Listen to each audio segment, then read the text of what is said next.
in your template, which again you can access on your grade 9 website by clicking on this file. It is time to add your article or your body text. So once you have your text ready, you can just select everything that's in the placeholder text, which is in the template for now. And let's say that I have some text, and this is my article. I might select it all by doing Command A, copying it, and then moving over to my article and doing Command A again to select all the text, or you could select it by hand, although I like to do Command A because remember, in that corner, if there's a little plus red, that means that there's some extra text. Let me just show you what might happen if you do that. So I'm going to select by hand, and then I click delete. I can see I actually didn't delete it all because there was extra text in there. So now I'm going to paste in the text I had. Obviously that is not very long, but assuming this is my article, can zoom out a little bit. Command minus zooms you out, or Command plus. I also like to use my mouse pad to just pinch my fingers and zoom in and out. So now I have my body text in, and maybe I'll decide on my quote here. That again is the pull quote, the most important, or a summary, quick summary of your article, what the reader can expect to read.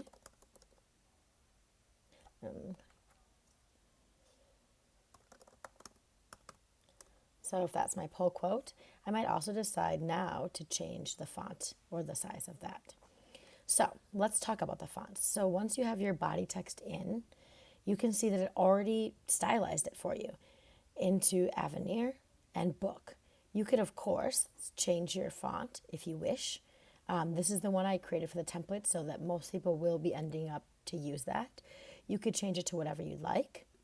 But I have what's called some paragraph styles that are already created. So I'm going to show you how to open up that window. So I'm just going to go to search for this, probably in type and paragraph styles. That opens up a tile over here, and it tells me the different types of text I'll have on my page. So I have title, pull quote, author name, body text, artist or author statement, photo credit, and then this extra author or artist statement. If I'm selected on nothing, when I click on these, nothing's going to happen.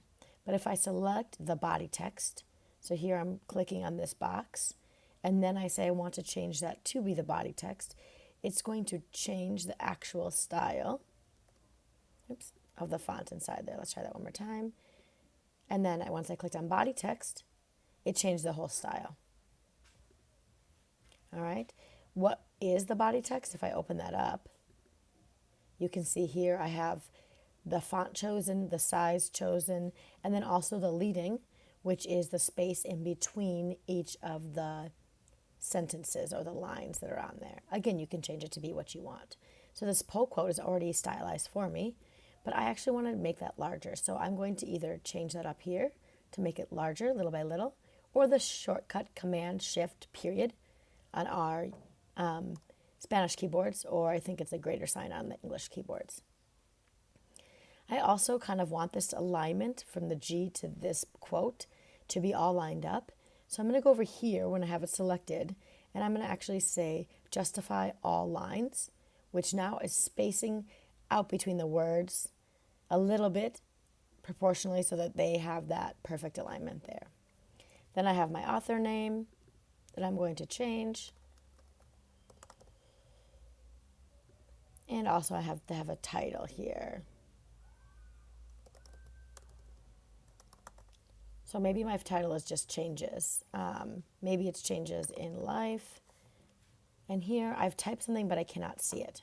Again, like I mentioned in the beginning of this video, this little plus means that there are words that do not appear in this text box because they are going kind of like in the background. They don't fit. So I need to pull this down. More even, changes in life. Now I kind of want to squish the changes and an in life closer together because I don't think this looks great. So that is called the leading, like I mentioned, and I can squish that together. So I'm going to highlight both of those. And then I'm going to go right here, and I'm going to play around a little bit with some of these settings, okay? So this is going to squish where that line stays on the screen. But over here, this is going to bring that life up a little bit. And I think that that might work for me, even though those are kind of close, they're not touching. If I go too far, I might not like that. But I think I kind of like this one, changes in life. Maybe a little bit more. Let's see how that looks. Shift W is a shortcut I like to do to view this as it's going to be printed. So I'm going to click Shift W, and that's going to show me what my article would look like. So far, I think that's pretty good. I need to add my artist statement and my author's note, and then also add my photo credits. I also notice on this template, I have a credit here for this box for a photo, but not here. So don't forget to make sure that you add a caption to each of your photos. That's it for now. Once you have your text all in, then you'll move on to adding your photos.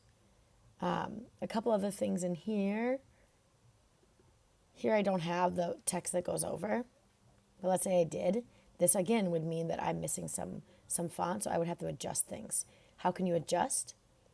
If I need more space for my words, I could move both of these images. So I'm going to hold Shift to hold both of them and then bring them down. There's no photo in here, so it's not going to stretch the photo. Then I can hold Shift to select both of these text boxes and bring them down equally until, oh, now I have both of the words in there, and then I can bring these back up again. So you might have to change the boxes of this. I might need more space here, so I could change this there.